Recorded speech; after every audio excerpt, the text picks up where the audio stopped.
Hello, and thank you for downloading episode 49 of We Got This with Mark and Hal with special guest Jackson Publick. Just a reminder, Venture Brothers Season 6 is out now.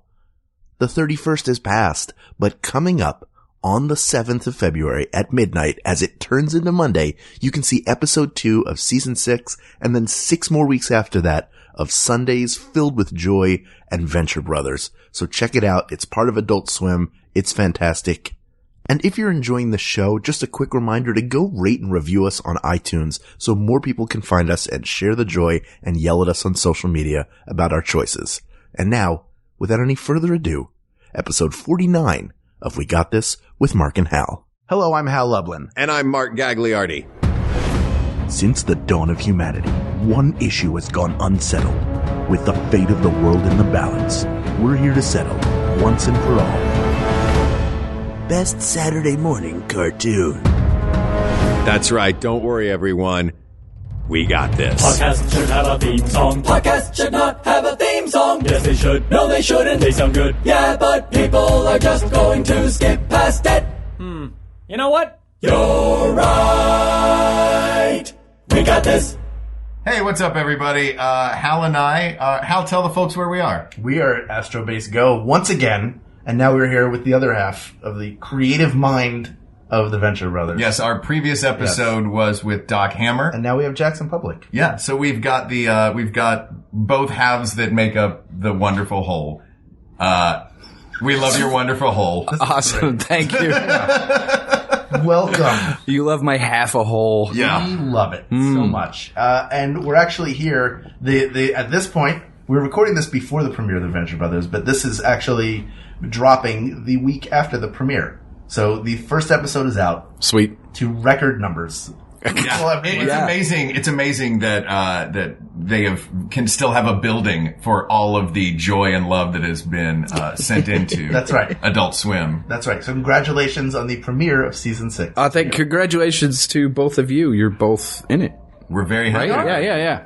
We are. We're happy to be. And because you are... I think you're both in the second one, too. Well, that's probably airing right when this is dropping. It could be. You could be listening to this right now watching the show. Don't do that. Pick one or the other. Yeah, don't try to multitask entertainment. Yeah, this isn't an audio commentary track that you, sync up like they did with the Fisher King, okay? Or the Wizard of Oz. Or the Wizard of Oz. Wait a minute. There's a podcast that's just the audio synced up with the Fisher King and people talking about it? You can download the Criterion audio commentary for the Fisher King. And you can watch it with the Fisher King. Doc and I have always wanted to do one for the Iger sanction. Oh, yeah. We've threatened to do it, but we never got around to it. Maybe one day, if we're lucky. But we're going to talk cartoons with you. We're going to talk Best Saturday Morning Cartoon. All right. And so you've worked in Saturday morning cartoons, right? I guess so, yes. Yes, I have. On The Tick. I worked on The Tick and as a writer and a storyboard artist and a character designer sometimes. And then later I worked on Disney's Doug and PB&J Otter, and then maybe a couple other things as a freelance storyboard artist. So yeah, I got a little skin in this game. Nice. Yeah. And you grew up watching cartoons. I mean, of course. If you watch the Venture Brothers, it's no doubt that you were raised on comic books, cartoons, sci-fi, all that stuff is all in there, represented well. So let's talk criteria for what determines a Saturday morning cartoon. Okay. First of all, let me ask you this. Do they exist anymore? I kind of learned... I don't think they do. A few years ago that it didn't exist. I just assumed it was a mainstay. It was like church on Sunday. There always has to be a Saturday morning. But there's no programming. That doesn't happen anymore? There's no programming schedule, I think, for networks the way that there used to be, where now people can get cartoons anywhere. So they don't necessarily have to go to television on a Saturday morning when they can TiVo something whenever it's on. But TV's on Saturday morning. Yes. So what is now it? I think it's all just golf? It's golf. It's golf. Fishing shows. Yeah. It's local cooking shows. Huh. Yep. So you're not, it's not, Bobby Flay. It's like cooking catfish with Smithson Right. and Sons. How about Talk Stoop? Talk Stoop. That'd be a good Saturday morning show. Well, Talk Stoop it's only on in taxis, isn't it, in New York? I think it's on TV somewhere now. No. It's also on YouTube. Have they really taken the programming inside of cabs and put it on other I feel like it's one of those things that comes out like sometimes if I watch Saturday Night Live and then I go off and check my email and futz around the house, like I walk back by the TV an hour later and there's stuff like that on. Right. I can't. You've just let it go. Yeah, If you go on like a 4-block cab ride in New York, you will learn what's going on with the Kardashians no less than 10 times. Oh, yeah. Somehow like cycle through the clips. Here's an idea. Make the loop longer and give us some actual information. No. Or no loop. Just let me sit in a car. Yeah. I like the taxi cab television. Yeah. You don't like the taxi No, cab TV? I don't. I'm the guy that will actually hit the button to make the volume come on. I turned it off. I had to turn it off twice. Like came back on during my cab ride the yesterday. best thing is the Sandy Canyon movie reviews. That's Sandy Canyon. He's the best. Oh my God. I'm not the expert on Sandy Canyon. You got to talk to Hodgman or Larry Murphy about that. But Sandy Canyon is Seek the him out. movie reviewer who is in taxi cabs. yeah. He actually just climbs in the cab with you. Like, let me tell you what I thought of Joy. Half a wormy apple. That's what I get. He's not the wormy apple. I forget that guy's name. I've not lived here long enough to really get inundated with the local news flair. I'm still George Pinocchio in Los Angeles, who is basically a gay white man in a Steve Harvey suit. And he is fantastic with I think he uses Vaseline to keep his hair in place. And his teeth shiny for smiling, right? That's right. His teeth are very So shiny. his lips don't stick to them when he smiles. And he has John Boehner's skin tone. He is fabulous. Fantastic. I don't know if he's gay. He may be gay. Yeah, that's a weird assumption to make. I know. Flashy. At least for flashy. that he's effeminate? Yeah. Is what you're saying? Yeah. Okay. Well, so you want to talk criteria. I want to talk criteria for Saturday morning cartoons. Do they have to have premiered on Saturday morning? Meaning, can we include, I mean, the Flintstones was famously prime time. The Simpsons are famously prime time, but the Jetsons had a Saturday morning run. Bugs Bunny cartoons that began theatrically in the 1940s were still being played on Saturday mornings from 1968 up until 2000. CBS had some iteration. I absolutely want to count Bugs Bunny because that's my choice. I don't know how soon you get into our what. We usually take a winding road there, but I think I agree with you because it was repackaged as a show. Like the Flintstones was just rerun. The Jetsons had a second run later that was Saturday. I don't even remember the Flintstones being on Saturday. That's because we're too young for them. Being on Saturday. Yeah. They were more like they were just sort of in reruns in the evening. Right. Or they were on like Channel 5 in the afternoon. Yeah. They were selling Fruity something. Pebbles between the cartoons on Saturday morning. Right. Do you remember those? And Chesterfields or something. Winston's, right? Yeah. Yeah. It was nice that by the Winston. 80s they had switched to selling cereal instead of cigarettes. Yeah, exactly. So yeah, I would count the Looney Tunes because there was the Bugs Bunny Roadrunner Hour. Right. Wasn't that there? That was like because if you're going to be a purist, then it has to be a created for Saturday morning. Yes. Once the world realized there was a Saturday morning and it was a block that had to be filled like primetime Thursday nights does, then I would have a lot of trouble figuring this one out. And that block of cartoons ran from what? The 70s through the 90s and tapered off in the early 2000s? Well, I guess so. For the Looney Tunes, then they... No. Or just in general, the classic Saturday morning. Yeah, it's definitely now there's more like... It's targeted at even younger kids, I think. Like a lot of those like really simple cartoon animated things. Those like creepy... Those tend to be like... Things where it's like computer animation. Yeah, Going, like this is what a sphere is. Yeah. Yeah, there is. It's kind of like a ball, right? Yeah. There is that cartoon that I kept seeing forever. That's the one that I would turn on Saturday morning and would just be on in the background. And it's like really rudimentary, like first step of making a Toy Story movie. And they were like centipedes or something because a centipede is just a bunch of spheres strung together. Yeah. Which is what it was easy for them to make. Was it the Very Hungry Caterpillar animated series? That is a real thing. Is that a thing? Really? Wow. But the paintings were all cool from Hungry Caterpillar. Well, the caterpillar just ate his way through a book. Like, there's not really much. Unless he's like some monster that's like, he's been devouring children on 3rd Street. He's making his way to the mall. We've got to stop him. Like, that's the animated series I want to see. But I think it was just like, that caterpillar sure is hungry. Right. Or you want to see the Human Caterpillar animated series. No, I want to watch the Human Butterfly. The three of us have to live in a house together and solve mysteries. Like, why the hell our mouths are sewn to each other's... Yeah. Steve's right. We should go check out the library. Right. And the culprit is always one of them with a rubber mask on. Oh, it was...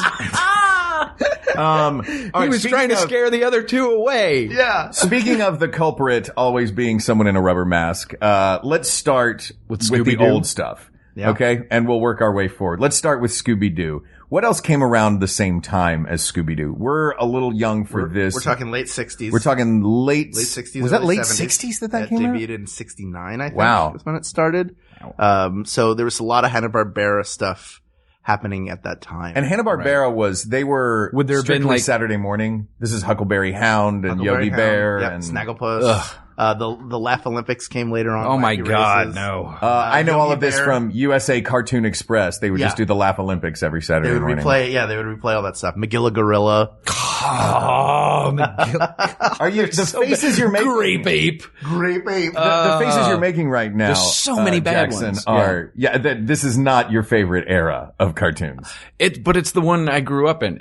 Maybe I have such a bad reaction to it because I realized that I just devoured every one of these things when I was a kid, and it was all part of this great Saturday morning thing. But like, then one day I realized they were all awful, and I didn't actually like any of them. I was just caught up in the thing. It was what you had. It's what I had, yeah. And so now I just cringe. Like the way when you see a picture of yourself with like your hair in high school, you know?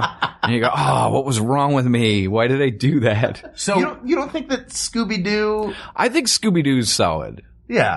It's... And I do say all of this believing that they all contributed to this wonderful environment of, you know, the Saturday morning and the cereal bowls and it was all a great experience, but most of them were crap.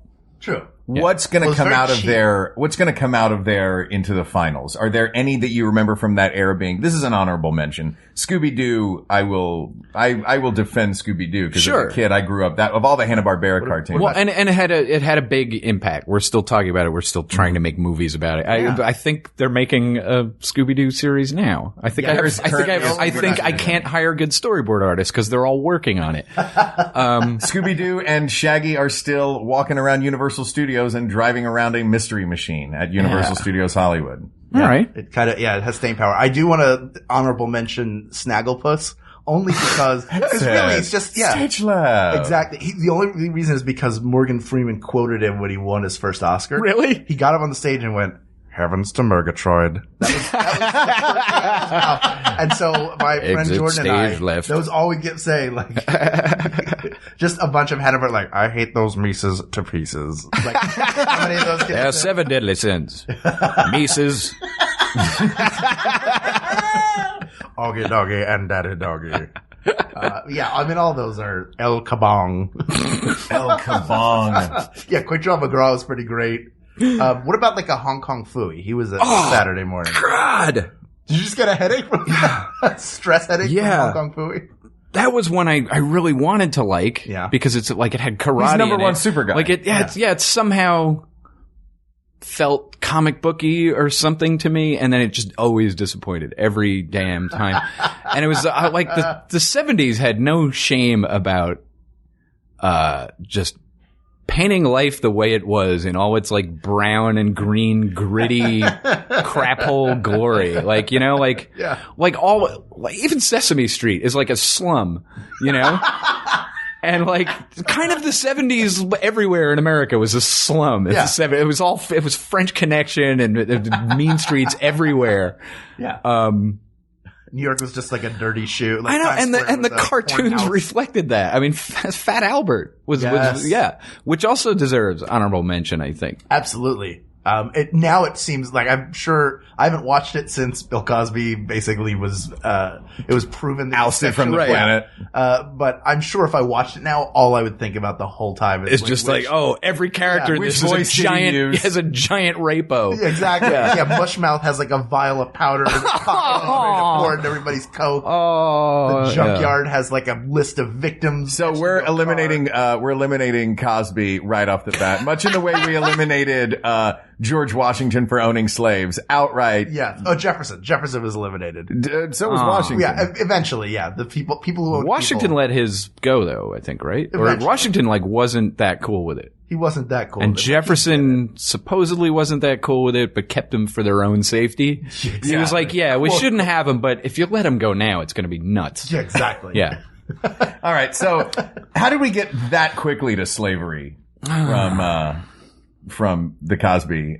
You know what? Let's not rehash. There we go. So the only one that's going to come out of this era intact and making it into the finals for this is Scooby-Doo, correct? Scooby-Doo, no Captain Caveman. Captain Caveman was, there's a lot of honorable Wait, what was mentions. he a spin-off of?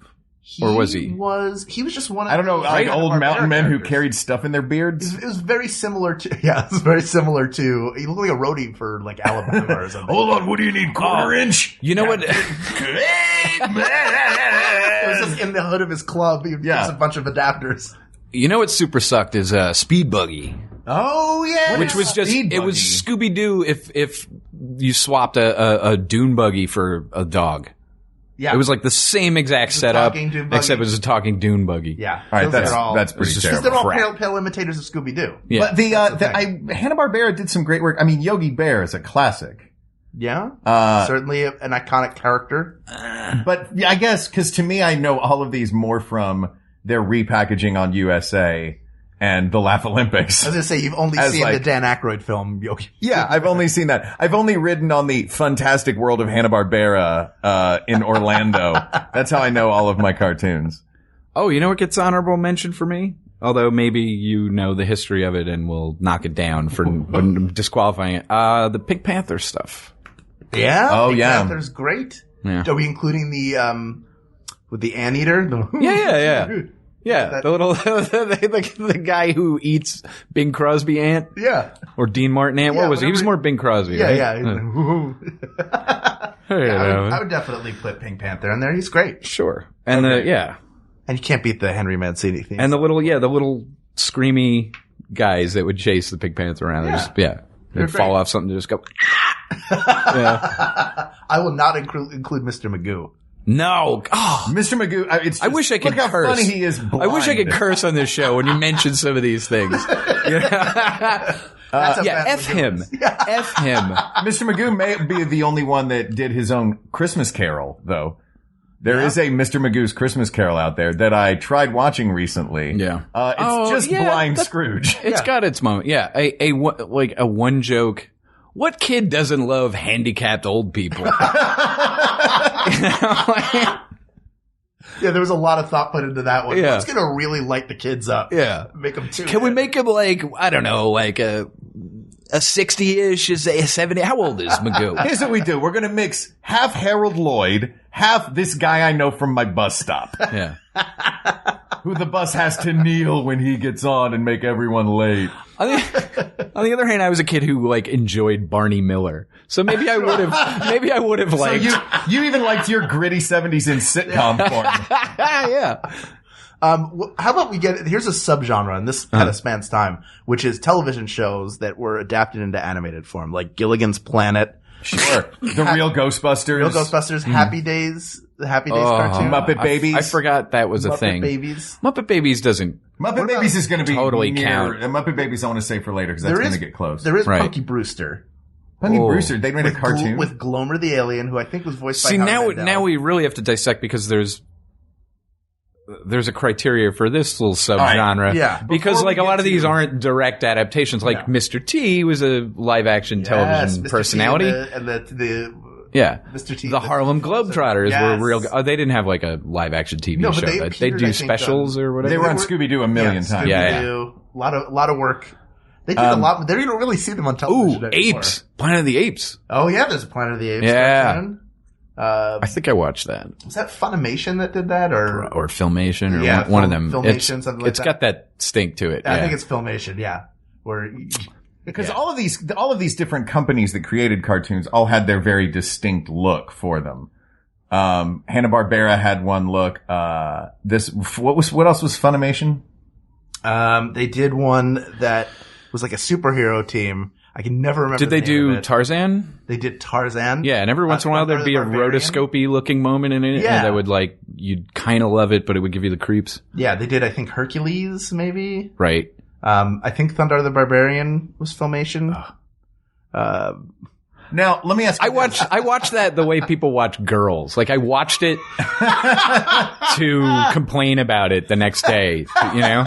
Because I was like, this is a rip-off of Star Wars, as they're just stealing little pieces from, I would throw all that out. Is a reason that a lot of this, that a lot of these cartoons have these specific looks, and some look different than others. This thing, you were talking about the other day, the 3 frames versus 2 frames. Could you explain that briefly? Well, American animation is traditionally, we call it in the business, we animated on 2s, which means a new drawing every other frame. And that's what gives you the more fluid American animation look. Anime is usually on 3s, so you're getting, weird trails behind people. Yeah, you're getting fewer drawings, and so I hate anime myself because I guess that the perception of motion is thrown off for me or whatever. And there's that, And so I wonder it's if got that's a ghostly some of the cartoons that give them that. feel. Like maybe. the little, like I can think right now. I'm like, the Littles had to be one of those. Some of these other ones that you're mentioning, they had to be on the 3s. Danger Mouse, maybe on the 3s. Sure. You know what I mean? Like they have that sort of, they look like they're from they don't look like American animation. Right. Yeah, but that was British. Inspector Gadget. Thames. Probably. Inspector Gadget. Yeah, that was definitely, that's on the 3s, on the 3s feeling. What about, do you remember Karate Cat? No. Because when I watched as a kid, that was the 6 a.m. Like the 6 a.m. block is where you put the garbage that most kids don't. Also, see. the 1 p.m. block, like the trailing off block. Exactly. Yeah. That's where you get like Saved by the Bell, the 3rd generation. Yeah, that's the kids that are waking up at noon that don't care about cartoons anymore. Or stoners that are just waking up and just want something to roll over and put on. Yeah. Hey, here's an idea. Yeah. Let's give all the stoners out there a TV show that starts at 8:30 in the morning. Yeah, exactly. But there was you give the adolescents, the one with dawning sex drives. Exactly. You give them a Sweet Valley High or a Saved by the Bell. Yeah. But yeah, Karate Cat and Minute Mouse I used to watch that. I don't remember a thing about it except for the theme Wait, song. no. Is it Courageous Cat? Courageous Cat? Yeah. Was that Courageous Cat? And Minute Mouse. And Minute Mouse. Courageous. Why am I calling it Karate Cat? I call it Karate Cat. I don't know why. That was like a 60s cartoon. I thought it was Minute Mouse. Yeah, that looked like it was drawn with Sharpies. And I liked that one when I was really young just because it felt like Batman, or it was like the closest I could get. Right. Oh, one of the biggest honorable mentions, I think. Super Friends, for sure. Yes. Super Friends, absolutely. Yeah. Absolutely. And then Superpowers later it became. Right. They wanted and there was, toys. I think, a Filmation Batman. Maybe so. Don't quote me on the animation company, but I feel like there was a Batman that was, they would do Batman and Tarzan like back to back, the like more serious kind of drag ass ones. Yeah, we can honorable mention. We're talking about the the ones with Gleek. With Casey Kasem. Yeah, Gleek, the super monkey. Sure. Well, you had the Wonder Twins was later. That was super right. Before that, you had what? Jan and Wendy and Marvin. Who's Jan? What's she from? The Brady Bunch. I think there was an animated Brady Wendy Bunch, and Marvin. All right, let me ask you this then.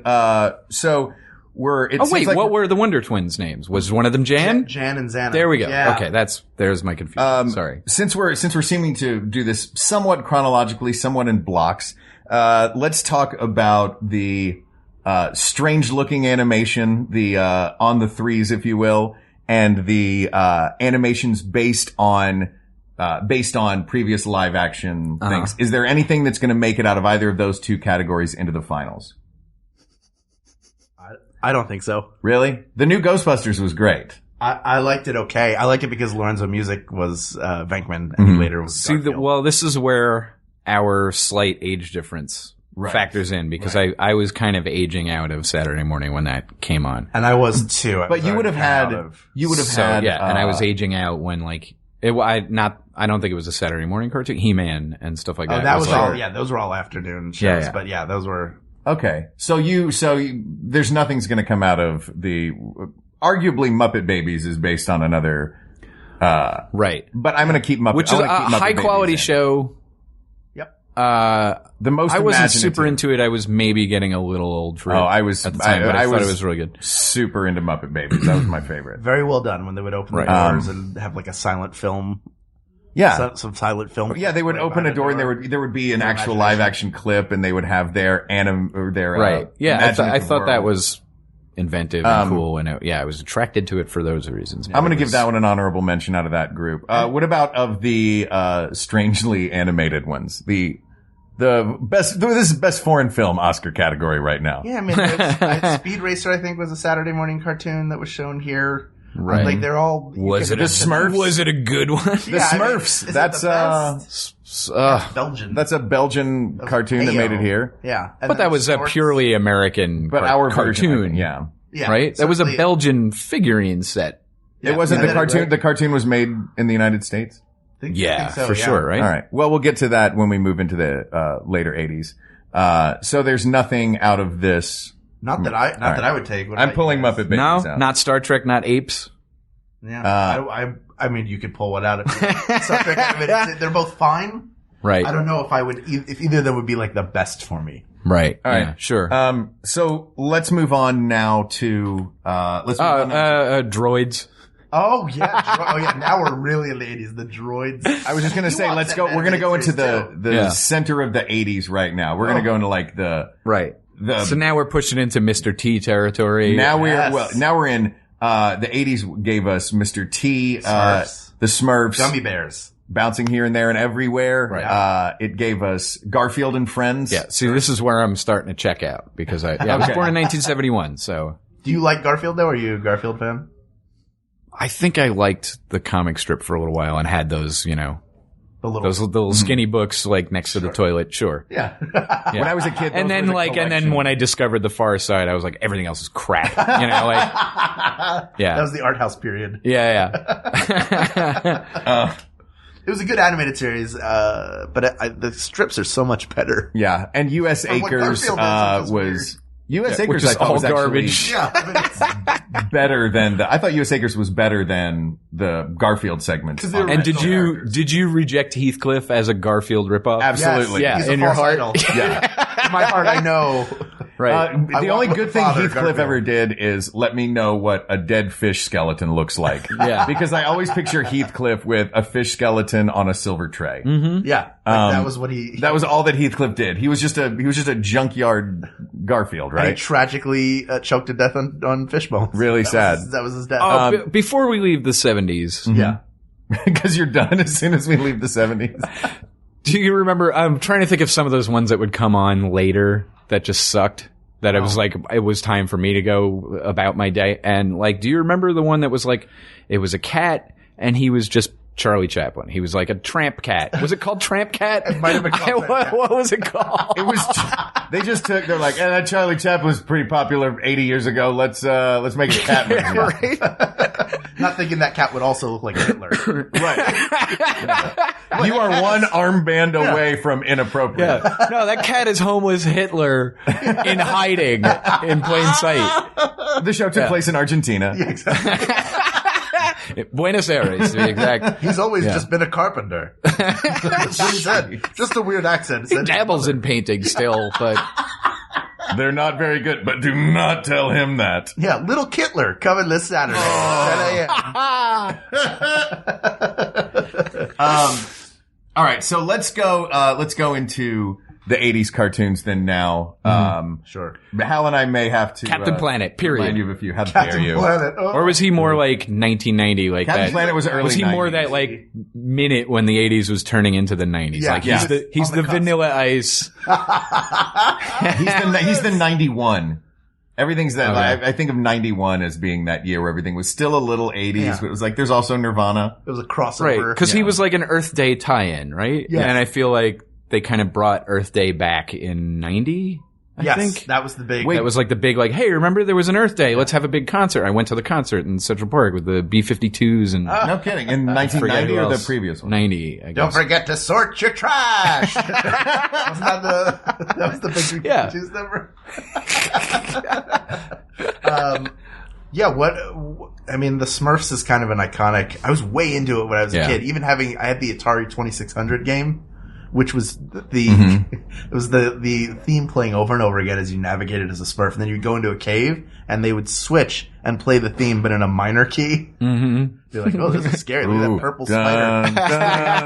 Dun, dun, dun. Yeah, it was really. I mean, so for that reason, it's dear to me. Would I watch it now and enjoy it? Probably not as much at all. Oh, and the 80s is also, I would say, the decade of the toy tie-in. Right? Yes. Which is kind of the Smurfs are kind of part of that in a way. Yeah. Because I had so many of those figurines. There were some video games, right, that got turned into... Video games, yeah. Was there a Q*bert cartoon? There was a Q*bert cartoon. Yeah. And then there was Captain N, the Nintendo... Where it was this kid who has like a power glove and gets transported into Nintendo. That is pretty shameless. And it had Kid Icarus and Mother Brain, I think, from Metroid was the main bad guy, but like Popinski was in it and stuff. Was there a Pac-Man? Like there was a Pac-Man, wasn't there? There was a Pac-Man. Was there a Ms. Pac-Man? It was the whole family. The Pac-Mans. Yeah, there was not just in that Nintendo, not in that Nintendo thing. Pac-Man had its own. Yeah, that's what we're talking about. Right. Yeah. Oh, okay. I think Donkey Kong. And Q*bert were together. Did Donkey Kong get one? I think he was a character in the later Nintendo one, but I don't think he had his own. What was the story with the Snorks? You mentioned Q*bert and the Smurfs ripoff. Yeah, but it was underwater Smurfs who looked like Q*bert. Yeah. Right. Or the Philadelphia. The Philly Philly fanatic. They were like little Philly fanatics underwater. All right, so we're keeping the Snorks is going into the finals. Oh, good Lord. Even Snorks, Heathcliff. That's our head. Kittler. Yeah. What about DuckTales and Darkwing Duck? Those were some great Saturday morning cartoons that came out in the late 80s, maybe even early 90s. Right. Disney started doing these where they had Darkwing Duck, Tailspin, Rescue Rangers, DuckTales, and there was a fifth, Gummy Bears. So Disney had this run of cartoons in the early 90s, I guess, late 80s, early 90s. Yeah. Anything come out of that? Darkwing Duck was great. They were really DuckTales good looking, but who gives a crap? Yeah, I mean, I like Gummy Bears. I don't know. People love Darkwing Duck. I never watched it myself. I think they're all fine. I wouldn't pull any of them out as the best. Sure. They're all decent though. They're good. Like, they're fine. I don't think Darkwing Duck even... Here's the thing to tell, like, the staying power. If you go to a Disney park, I don't think you're going to find Darkwing Duck. Maybe in Orlando because it's the size of, like, 3 cities. So we're in the 90s. Now are we ready to leave done with the 80s? Have no, I mean, there's so G.I. many... Joe. There's so many visual crimes in the 80s that we should go on the internet I'm not and look them up so that we can... Fan. No, that's that. I actually really liked Inspector Gadget. There's a whole cartoon. Hang on a second. I want to go back to Inspector Gadget. I want to know why this is not getting the respect it deserves. Because it's basically Get Smart with the same voice. Right, but how great was Get Smart? Get Smart was particularly to a child. Yeah, exactly. Yeah. I mean, it's fine, but I'm not a huge... but he's got a crappy little girl hanging out with him and a dog who's funny, right? Yeah. And she's got that book that's a computer, and the dog has a microphone and stuff. Like, it's fine. I don't know about you, but early on in childhood, I bristled at anything that was clearly aimed at me as a child, or the inclusion of characters that probably an executive was like, well, they need a kid to relate to, or whatever. I would go, ew, no, get him out of there. All right. Exactly. I feel like you don't even want Robin and the Snorks around. Are coming out of the 80s. Yeah, I think the Smurfs, because they were a phenomenon, should probably be included. Sure. All right, now we're moving into the 90s. Then wait, when did I feel like Mighty Mouse should get? There were 3 versions of Mighty Mouse. I mean, like the postmodern one. The John Yeah. I think that was late. That was probably like early 90s. 88, 89 or something. I think Chris Felicity got fired from, or there was some like rumor that Mighty Mouse was doing cocaine in one episode. Oh yeah. But that was the subversive thing it was one of those things that grown-ups would watch, but kids didn't. Yeah. It's not a cartoon, but when did Pee-wee's Playhouse premiere? That was late 80s, mid to late 80s. Yeah. I would give that honorable mention as a cartoon, even though not technically a cartoon. It did feature a cartoon. The It did. cartoons would always show one. And Penny, who was a claymation. Yeah, that's Yeah. true. But before we jump fully into the 90s, there are some superhero. There was Spider-Man from the mid. To Spider-Man and his Amazing Friends Spider-Man in the and His 80s, Amazing right? Friends, for which I did watch Firestar that. was created. Right. Firestar and Iceman were his amazing friends. Wasn't the Hulk in like an hour-long block with them? Because there was a Hulk cartoon by the same. Yeah, I Same can company. sort of picture the title. Yeah. And because later on they showed them on USA Today, like every day at 4 you would watch them. Right. Oh, the Fantastic Four cartoon where they couldn't have a Human Torch. Oh, with Herbie? Yeah. The robot? Yeah. That's Wait a minute. late What is 70s this? or maybe like 80, 81? That is a 70s. Did they lose the rights to the Human Torch through some finagling? I mean, the urban legend is that they didn't want little kids lighting themselves on fire and thinking a fire guy was the coolest thing. So they created a stupid robot. Yeah, really, like a robot that looks like Rex from Star Tours, the original robot captain. Like, why is this? I'm getting used to my programming. It was like the Fantastic Three and then this robot. Right. Is what they should have called Yeah. it. But later on, they And brought really, back- is the Invisible Girl that fantastic? That, I mean, to the target audience of little boys, Sure. they would have traded 10 Sue Storms for a Human Torch. Yes, absolutely. Yeah. While we're on the topic of comic book characters, what about the X-Men?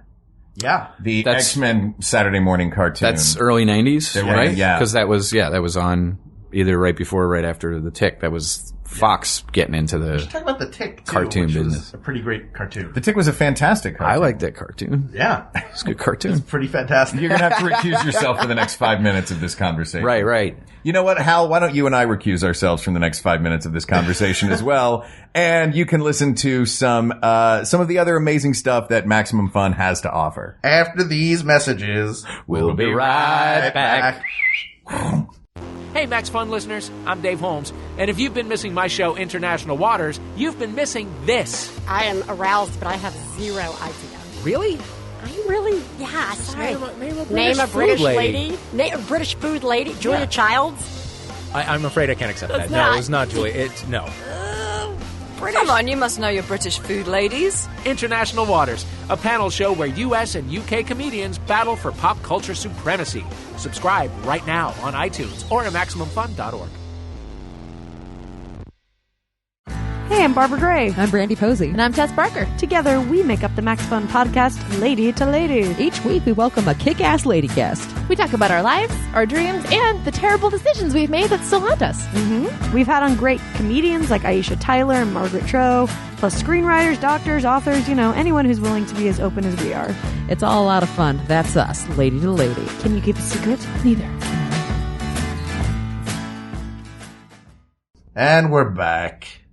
Hi. Hey again. We realized over the commercial break, because we're talking while those commercials are airing, this is all happening live, that we forgot a couple of really important pieces, Right. including The interstitials Yes. of Saturday morning, which make it more of this event, this thing that you're taking part of, this family of shows. Did you and have a experiences? I loved Schoolhouse Rock. Yeah. Time for Timer. Some of them Now, were Schoolhouse Rock- annoying as hell. I loved In the News Yeah. because I was a little smart kid who read Weekly Reader. And watch Frank Miller. Weekly Reader. I did not like Chopper. Okay. Exercise is good, but exercise your choppers too. Right?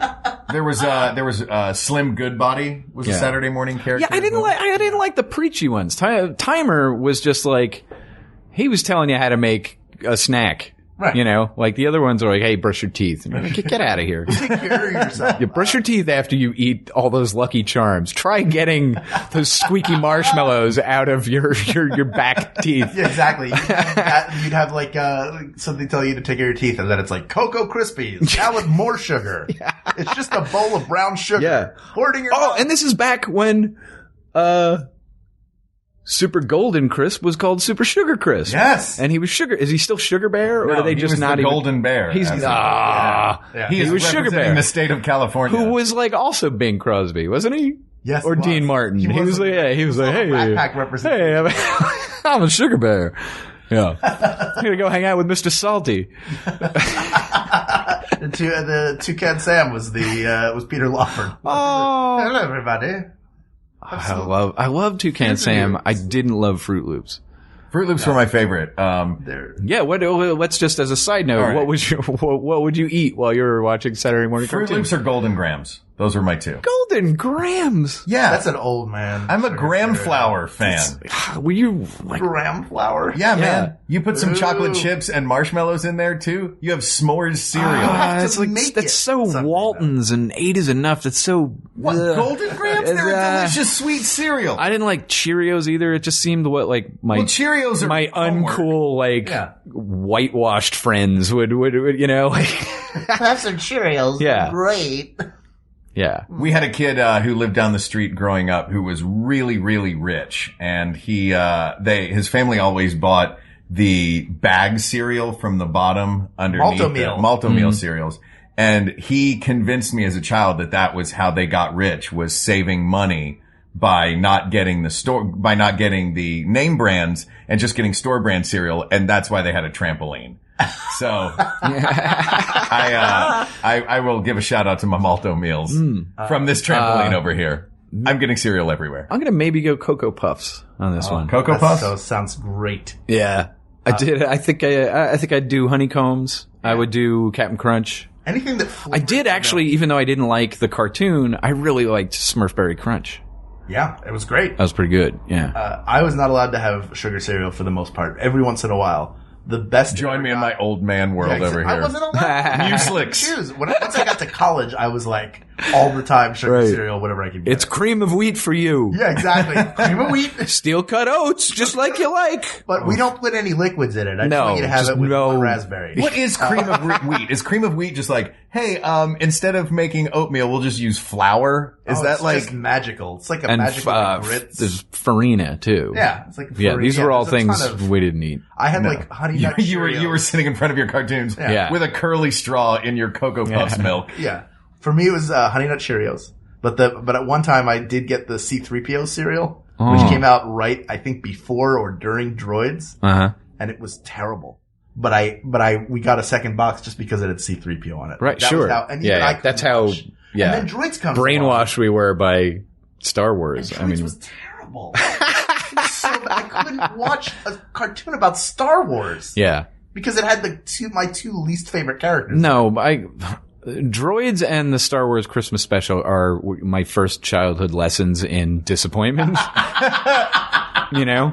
Yes. Because you were of an because age when you had to watch it earnestly instead of ironically. Right, and you don't understand what's happening. You're watching, you're so excited that the Star Wars Christmas special is coming on, or that just a cartoon with droids in it, and then and you're sitting there and you're nodding your head like and you're experiencing disappointment, but you can't figure it out. It's like being like when you're coming down with a cold or something. You're like, something's wrong, but I can't put my finger on it because it's not possible that Star Wars might be bad. Something's wrong with me, right? I'm damaged as a person. Yeah. What have I done? All right. So should we get back to the 90s? Let's get back to 90s cartoons. Come to the honeycomb hideout. I will start with what I think is going to be on the short list for me anyway. 90s cartoons. It may have been in an afternoon block, but I don't know. Is Animaniacs? Was that Saturday morning? I believe that started Saturday morning. Yeah. Along with So Tiny I can Toons. count. Tiny Right. Toons is fine. Animaniacs is brilliant.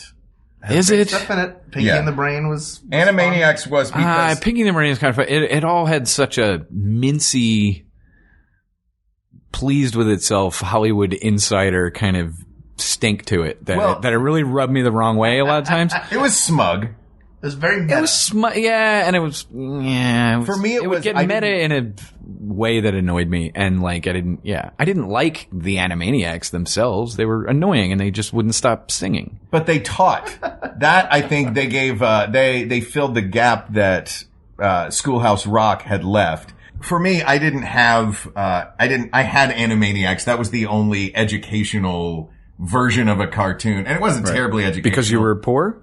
Yeah. I could not go to school. Well, we had just this one big quilt we were making for our one bed that my family all slept in. I grew up in Tennessee.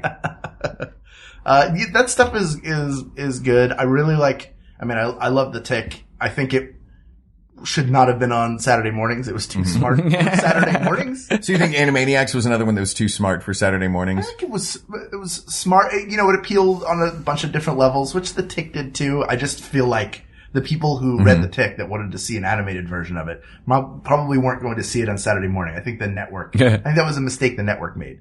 The X-Men, on the other hand, were so saturated as characters that, that for me is a really, really good animated series. Because it follows the comics. Do you want to keep X-Men faithfully enough? I on the list? Sure. And there were a bunch. But I mean, if they're going to be on the list, then the granddaddy of them all, I think one of the best cartoons ever is the Batman the animated series. Was that a Saturday morning? That was series? that was an afternoon series. That was weekday afternoon. Really? Yeah. We actually did, when we did our best Batman episode, we picked Kevin Conroy. Because he's so great. Yeah. And has been the most Batmans. He's been the most of the Batmans. He's the video games and movies and television. I'm leaving Animaniacs in there because I know it. I know that it's. Yeah, your generation can have that. Oh, come on. All right, so here is our list as it stands now. The things that we have pulled from each of the eras, and this is what we're working with. We're working with 7 cartoons. Okay. They are Scooby-Doo, The Pink Panther, Super Friends, The Smurfs, Looney Tunes, Animaniacs, and the X-Men cartoon. Did you say Muppet Babies already? Muppet Babies. You forgot Muppet Babies. Hey, don't forget those Muppet Babies. Don't you forget. I've made my pitch for both Animaniacs and Muppet Babies. Right. But here you go. You can cross this off the list right now. No Looney Tunes, a.k.a. the Bugs Bunny Roadrunner Hour. No Animaniacs. It just doesn't exist. You know what? That is... because it was them trying to put that genie back in the bottle. Yeah. That's true. All right. And sell it as lightning. I just wanted to give them their due. Yeah. But I'm willing to... Brilliant cartoon. I'm willing Very to cross funny. off those two. Both in there. I guess I just like meta stuff.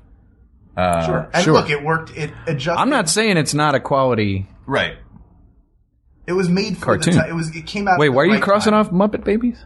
I thought we were crossing off Animaniacs and Muppet Babies as the 2 meta cartoons. No, we're not getting rid of meta. I'm just saying Animaniacs just can't exist. All right. And was trying to recreate what Looney Tunes did. Oh, I mean, not that they didn't bring new things to it. Well, I'm pointing this out because we are going to have to start eliminating them. Yeah. I think we can eliminate the Animaniacs. We can. I think we can eliminate candidates on the list. They're great.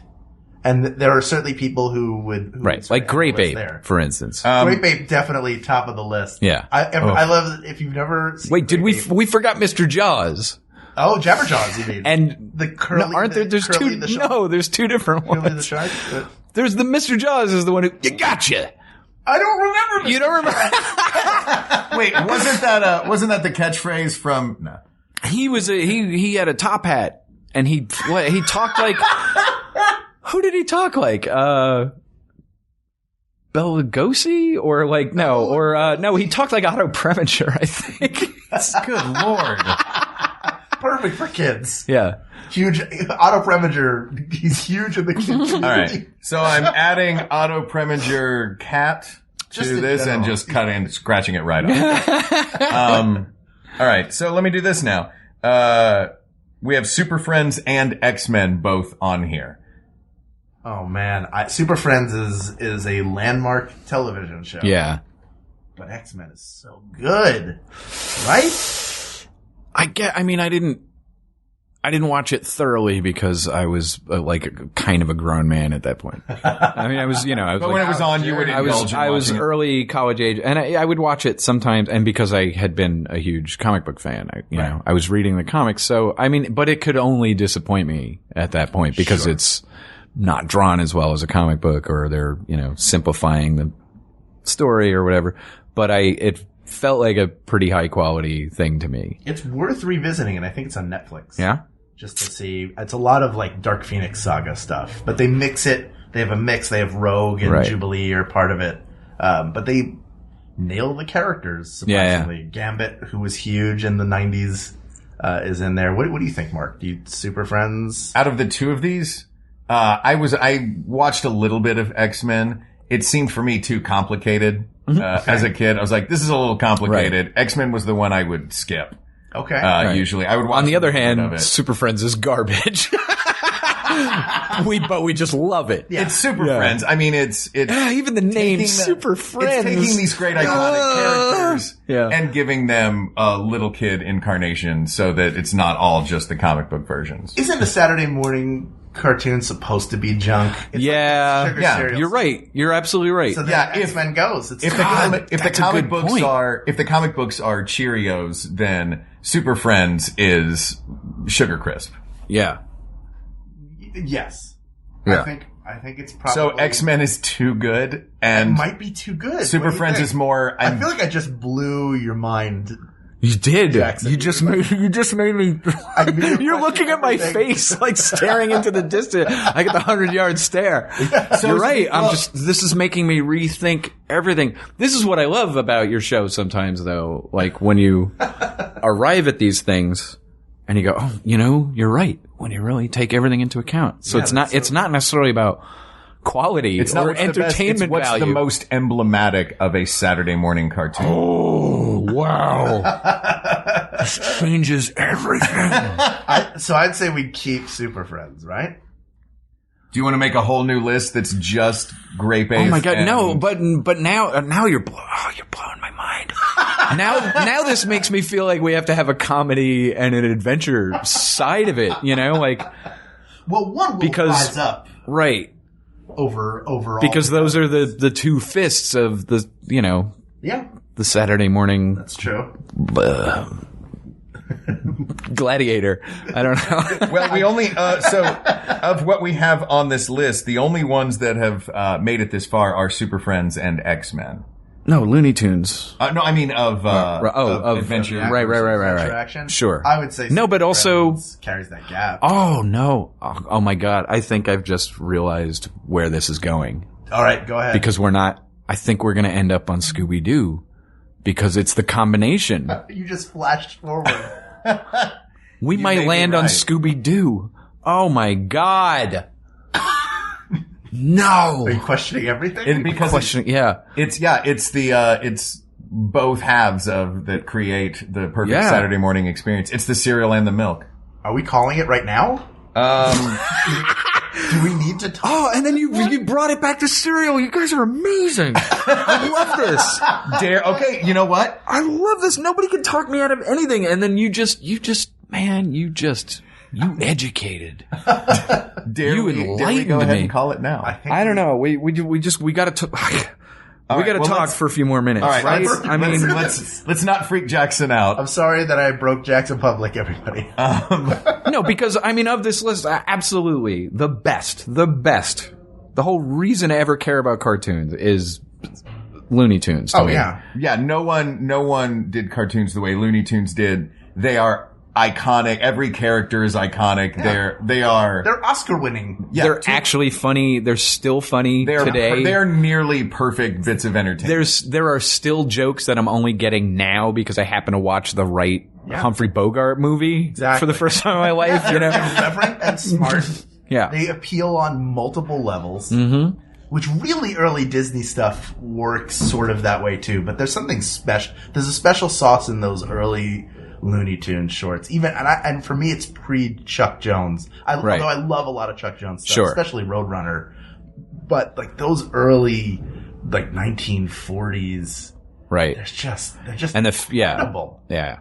So the Tex Avery ones are just here's what so I'm gonna do, guys. lively, and they're just amazing. I still quote them like it is still just informed the way I even talk. Whole conversations with my brother are either Bugs Bunny or Abbott and Costello. This is the only way we relate to each other at all. Is it conversations about them or just quoting them? Just quoting them or speaking in those cadences or just using little sound bites from them to illustrate a point or to rank on each other or whatever it is. Yeah. All right. If I may do this then, just to complicate things. Wait, what's still on the list right now? Well, here's what I'd like to do, if you guys are amenable to this. I mean, between these titans. Super Friends is excellent. The Smurfs are excellent. And the Pink Panther is excellent. But it feels like what this is coming down to is Pink Panther. I don't think Pink Panther can be on the list anymore. It's just not. Also, not. I feel like that's a thing that only 10 to 15% of the Saturday morning audience cares about at all. We should also mention Johnny Quest. That Johnny Quest existed. Was he Saturday? No, he was primetime. Was he? Oh, he was a primetime cartoon. Yeah. All right, get lost, Johnny. What were you going to say, Mark? I was going to say Pink Panther's great, the Super Friends are great, and the Smurfs are great. But so to speak, eliminate iconic, at the very least, right? Mildly enjoyable while you're doing dishes. Yeah. But it's coming down to Scooby-Doo or Looney Tunes, which gives us the question: what are we looking for? Are we looking for the highest quality cartoons that happen to play on Saturday morning? Or are we looking for the most quintessential Saturday morning cartoon? Well, I mean, here's the thing. Here's why it could be Scooby-Doo, although I think either one of them is a fine choice. Right. The Looney Tunes, the Bugs Bunny Roadrunner hour, if I'm not mistaken, was all repackaged stuff. Right. It had originally run in theaters in the 40s, which is why Bugs Bunny has, I forget how many Oscars. Yeah. Right. It's they are superior cartoons, though. They're absolutely superior cartoons. Although they do get a leg up in that they had theatrical budgets and you've probably seen them. I mean, I'd seen What's Opera Doc a bunch of times before I saw it on a Saturday morning. All right, then can we give this to Scooby-Doo and just call Bugs Bunny or the Looney Tunes just the greatest cartoons of all time? Oh my God, can we do that? Special double episode as it just became. I would say certainly they are. I mean, for invention, entertainment, humor, it's very they're almost impossible to beat.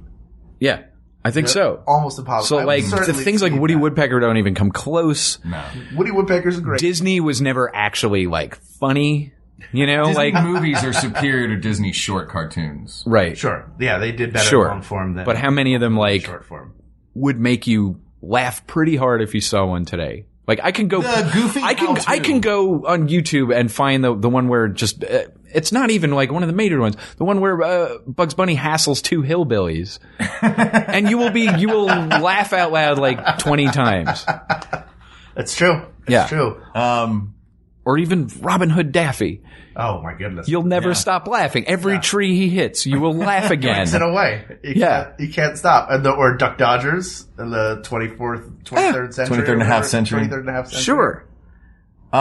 So are we ready to make a ruling or two rulings?